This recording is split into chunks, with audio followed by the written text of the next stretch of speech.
Bismillahirrahmanirrahim. Assalamu alaikum. First order reactions.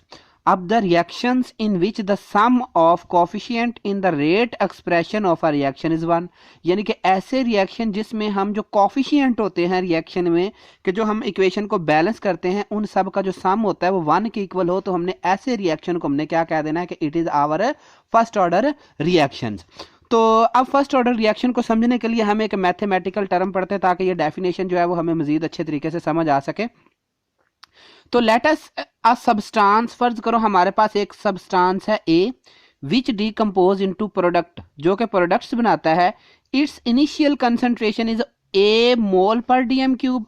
Late after time t seconds the amount left behind is A minus x mole per dm cube and that converted into product is x moles. के फर्ज करो ये जो इतनी line है इसकी ये मतलब ये एक्सप्लेनेशन यहां से समझे कि फर्ज करें हमारे पास कोई भी रिएक्टेंट ए है, ये जो ए रिएक्टेंट है डीकंपोज होके प्रोडक्ट पी में चेंज हो रहा है। इसके जो है वो ए मोल्स हैं शुरू में, इसके जो है वो 0 मोल है और टाइम इज इक्वल टू 0, यानी कि जब ए मोल हमने इसके लिए और जो प्रोडक्ट है वो हमारे पास 0 मोल है, जब टाइम जो होगा हमारे पास totally 0।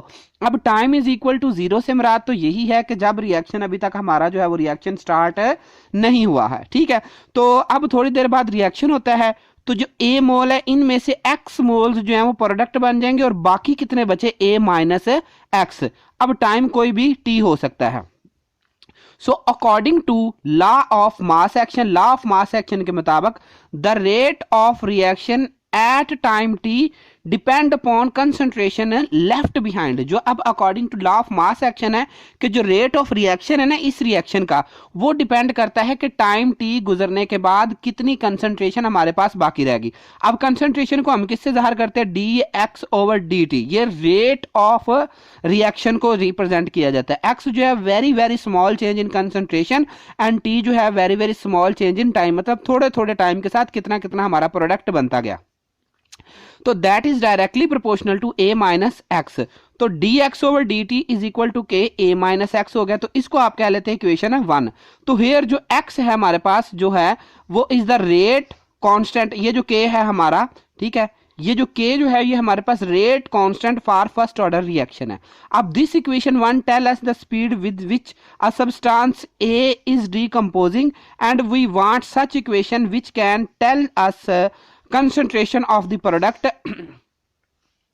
product x at any time. For this purpose we have to integrate this equation। सबसे पहले इस इक्वेशन को देखो कि ये जो इक्वेशन है इसमें जो k है ये फर्स्ट ऑर्डर रेट कांस्टेंट है और ये इक्वेशन हमें बताती होती है कि जो सब्सटेंस A है किस लिहाज से डीकंपोज होता जा रहा है। और लेकिन हम चाहते हैं कि हमें हर लम्हे के लिए, मतलब किसी भी लम्हे के लिए जो है वो हमें कंसंट्रेशन इस रिएक्शन की पता चल सके। तो इस पर्पस के लिए हमने इस इक्वेशन को हमने इक्वेशन 1 को इंटीग्रेट करना है। अब इंटीग्रेशन हम इसीलिए लगाते हैं ताकि हम रिएक्शन को स्टेप बाय स्टेप जो है वो कैलकुलेट कर सके। तो बिफोर इंटीग्रेशन हमने वेरिएबल्स को सेपरेट करना है। वेरिएबल सेपरेट करने से मुराद ये है कि ये जो पीछे इक्वेशन है ये वाली हमारे पास इक्वेशन 1, इसमें आपने x वाली टर्म को एक तरफ ले आना, बाकी सारी टर्म्स को उधर लेकर चले जाना, ठीक है। तो अब जो रिलेटिंग टर्म्स हैं वो एक तरफ आ जाएंगी, यानी कि ये हो गया d x over A minus x is equal to k d t. तो नाउ अब हमने क्या करना है, put the sign of integration, put sign of integration. अब हमने इंटीग्रेशन का साइन पुट कर देना दोनों तरफ, ठीक है। तो हमारे पास ये इक्वेशन क्या बनेगी, इसको हम 1 ओवर ए minus x into d x लिख सकते हैं, ठीक है। इसको हम 1 ओवर ए एक्स जो ए माइनस एक्स मतलब इस टर्म को हम बटे में अलग लिख सकते हैं, विच इज इक्वल टू के तो हमारा है कांस्टेंट, ये बाहर ही रहेगा इंटीग्रेशन के, अंदर बचेगा डी टी। अब यहां पे आपने एक टर्म जहन में रख लेनी है, ठीक है, कि अगर हमारे पास हो एक्स डी एक्स ये वाली रकम हो तो ये होती है 1 के इक्वल, और अगर हमारे पास ये वाली वैल्यू हो तो ये होती है x के इक्वल। अब इस टर्म को आप क्या पढ़ेंगे कि x का डेरिवेटिव 1 है और 1 का डेरिवेटिव x है। इसका मतलब है x और 1 एक दूसरे के ऑपोजिट है और एक दूसरे के डेरिवेटिव्स है। तो अगर आप इस टर्म को देखते हैं a माइनस एक्स, a तो कांस्टेंट है, कांस्टेंट का डेरिवेटिव हमेशा से ही 0 होता है, बाकी बची माइनस एक्स। अब माइनस एक्स का जो डेरिवेटिव होता है वो होता है एक्स 1। ये अभी मैंने बताया कि एक्स का डेरिवेटिव क्या होता है 1। अगर नीचे वाली वैल्यू का ऊपर डेरिवेटिव मौजूद हो तो ऐसी इक्वेशन को हम फिर लिखते होते हैं नेचुरल लॉग, नीचे वाली रकम लिख देते हैं a माइनस एक्स। इस नेचुरल लॉग का मतलब ये है कि जो टर्म हमारे पास नीचे है उसका डेरिवेटिव ऊपर मौजूद है। अब ये होगी टर्म, अब आपने इसको जो है वो एक इस नेचुरल लॉग की फॉर्म में लिख लिया। बाकी अब देखिए इसका आपने क्या डेरिवेटिव लेना है इस टर्म का। अभी तो आपने इसको नेचुरल लॉग में सिर्फ इस वजह से लिखा है कि इसका डेरिवेटिव ऊपर मौजूद है, साथ अगर आप इसका डेरिवेटिव लिखेंगे तो वो होगा 0 माइनस 1। ठीक है, तो अब ये जो 0 माइनस 1 है किस चीज के इक्वल हो गया, natural log a minus x into minus 1 is equal to, यहां पर जो टर्म, ये जो टर्म है इतनी इंटीग्रल dt, ये इंटीग्रल 1 dt है। अब जैसे देखें इधर आप d, इधर x था तो उधर dx जो है ये वाला तो किसके इक्वल है, 1 के इक्वल है। इसी तरीके से यहां पे 1 है, यहां पर भी 1 है, यहां पर x था तो ये x के इक्वल, यहां पर t है तो ये t के इक्वल। तो इधर की जो आंसर आएगा वो आएगा के टी प्लस सी। तो इसी तरीके से के टी प्लस सी ये बिल्कुल नीचे लिखा जाएगा। अब आपने क्या करना है, इस माइनस को इस रकम के साथ जब आप मल्टीप्लाई करेंगे तो हमारे पास आएगा minus natural log a minus x is equal to k t plus c. अब ये जो हमारे पास इक्वेशन है इसको हम क्या लेते हैं, पीछे हमने इक्वेशन 1 जो नाम दिया था, इस इक्वेशन को 1 कहा था, इसको अब हम कहते हैं कि इट इज आवर इक्वेशन 2। जबकि ये जो c है, where c is integration constant, integration constant जो c है ये इंटीग्रेशनल का कांस्टेंट है, एंड इट्स वैल्यू, और इसकी जो वैल्यू होती है it's value can be find by putting boundary condition. अब हमने इसकी बाउंड्री कंडीशन लगानी है। अब बाउंड्री कंडीशन क्या है, स्टार्ट पे आपने देखना है कि जो x इज इक्वल टू 0 है और t इज इक्वल टू 0, ये हमारी बाउंड्री कंडीशन है कि हमने रिएक्शन को स्टार्ट में लेना है कि जो रिएक्शन है हमारा स्टार्ट में जब x की वैल्यू भी 0 थी तो t की वैल्यू भी जो है वो 0 थी। तो इसी इक्वेशन में आपने क्या करना है, पुट इन इक्वेशन 2, इक्वेशन 2 में ये सारा कुछ पुट करना है। क्या, x की जगह पे आपने 0 पुट कर देना है, t की जगह पे भी आपने 0 पुट कर देना है। तो क्या है equation, natural log a minus, अब x की जगह आपने क्या पुट करना है 0 is equal to k into T की जगह पर भी 0 प्लस सी। तो क्या आएगा आपके पास, natural log of a is equal to k into 0, 0 plus c, क्या आया हमारे पास, natural log a is equal to c, यानी कि c की वैल्यू आ गई minus natural log of a।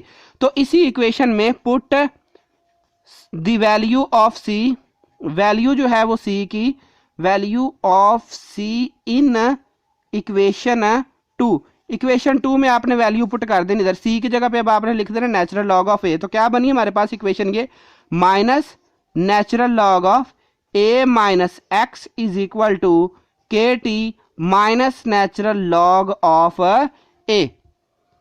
अब ये हमारे पास आ गई वैल्यू। अब हमने इस साइन को खत्म करना है, इस नेगेटिव को इधर से खत्म करना है। तो क्या करेंगे हम, मल्टीप्लाई विद -1 से सारी रकम को मल्टीप्लाई करेंगे। देखो ये जो -1 से मल्टीप्लाई हमने किया, ये माइनस वाली प्लस में हो जाएंगी और प्लस वाली माइनस में हो जाएगी। मतलब ये है कि ये इक्वेशन हमारे पास बनेगी ln minus x is equal to minus k t plus ln a। ये हमारे पास इक्वेशन बन गई। देखें ना, ये पॉजिटिव थी तो ये नेगेटिव होगी, ये नेगेटिव थी ये पॉजिटिव होगी। कब, जब हमने -1 से इसको मल्टीप्लाई कर दिया। तो हम इस इक्वेशन को जो है वो कह लेते हैं कि दिस इज आवर इक्वेशन 3। अब इस इक्वेशन के मुताबिक हम एक ग्राफ बनाने लगे हैं। तो अब आपने क्या करना है, ये जो ग्राफ बनना है हमारा, ये इस इक्वेशन के मुताबिक बनना है। तो ये इक्वेशन इधर जो है ये इस तरह रख लेते हैं, ठीक है। तो अब आपने क्या करना है, एक ग्राफ बनाना है। ग्राफ आप किस तरीके से बनाएंगे कि ये जो कंसंट्रेशन है इसको आपने रखना है एक्स एक्सिस पे, मतलब इधर ये कंसंट्रेशन आ गई, और इस तरफ जो जो है ये हमारा एक्स एक्सिस है, ये हमारा वाई एक्सिस है, ठीक है। एक्स एक्सिस पे आपने रख लेना है टाइम, इधर को टाइम इंक्रीज हो रहा है, और वाई एक्सिस पे आपने कंसंट्रेशन रख लेनी है कौन सी, एल एन ए माइनस एक्स। तो हमारा जो ग्राफ होगा, क्योंकि ये देखें कि ये जो नेगेटिव के टी है ना, के के साथ जो नेगेटिव है, इस नेगेटिव की वजह से हमारा ग्राफ कुछ इस तरह से बनेगा। इसको आपने पढ़ना है नेगेटिव स्लोप। स्लोप कहते हैं ढलान को, ठीक है।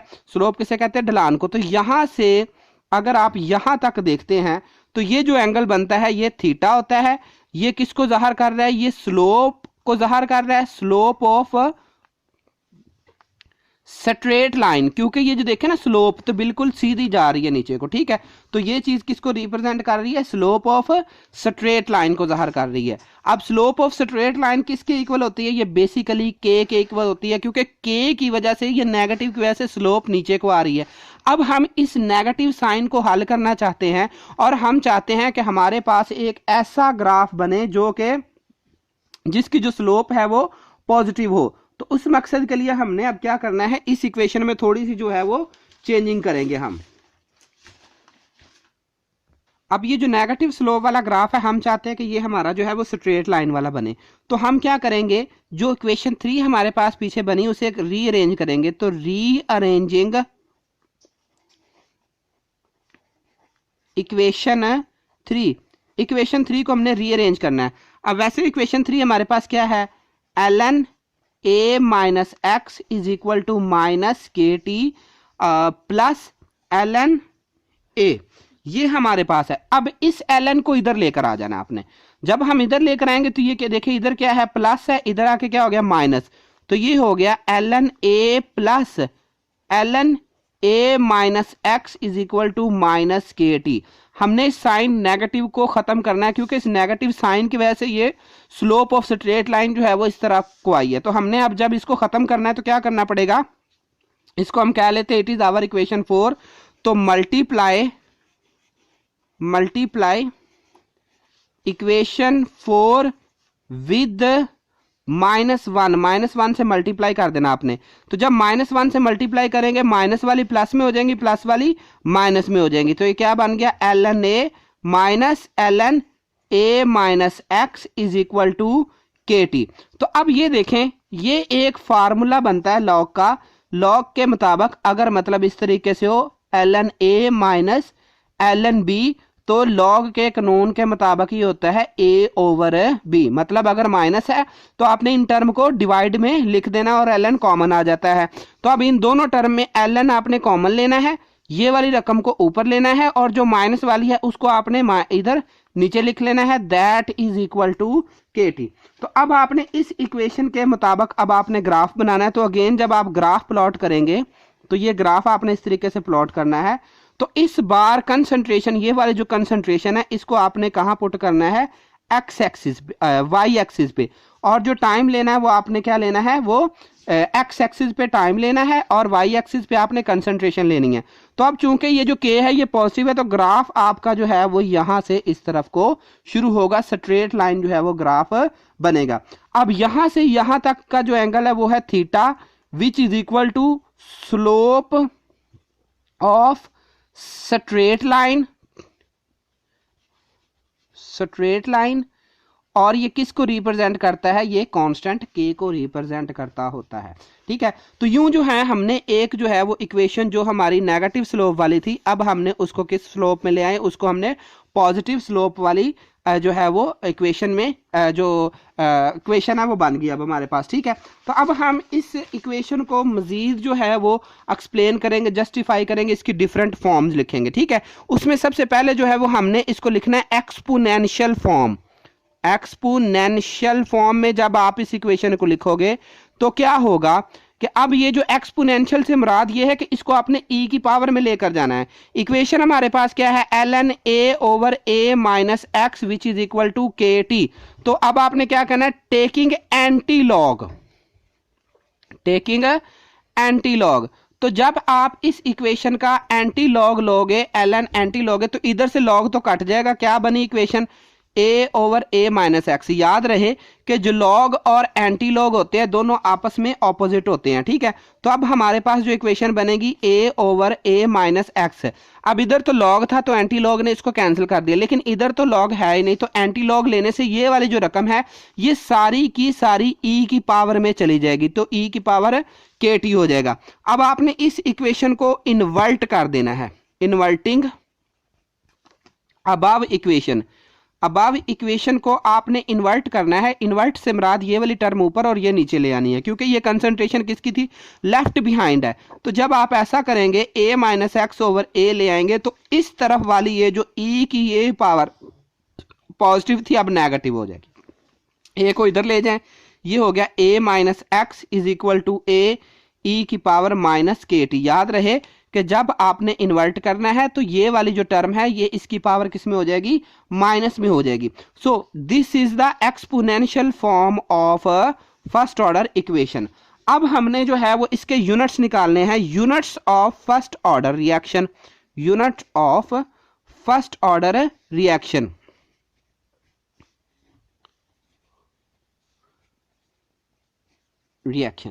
अब इक्वेशन हमारे पास क्या है, हम इस इक्वेशन को इस तरीके लिख लेते हैं, k t is equal to ln a over a minus x.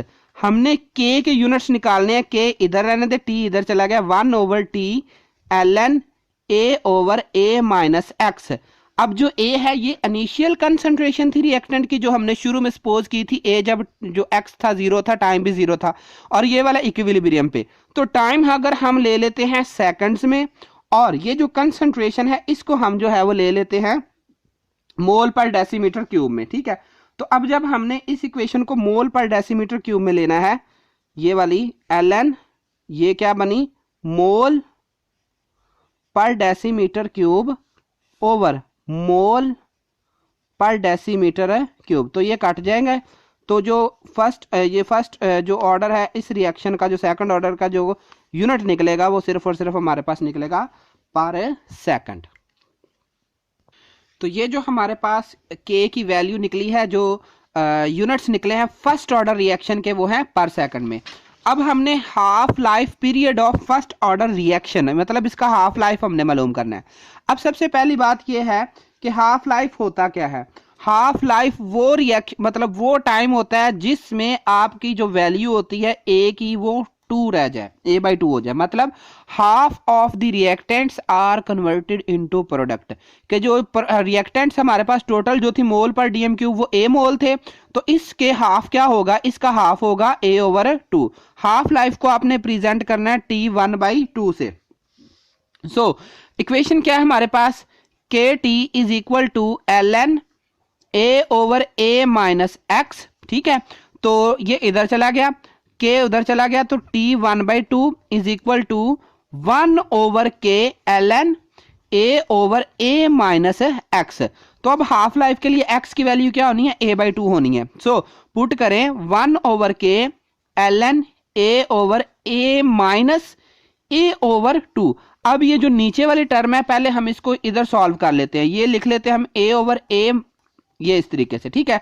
अब इसका लेंगे एलसीएम, इसका है 1, तो आपने क्या करना है, इस 2 को अंदर रखना है, इस पे डिवाइड करना है, 1 2 जार 2, तो 2 आया, 2 को इससे मल्टीप्लाई कर देना, ये आ जाएगा 2a।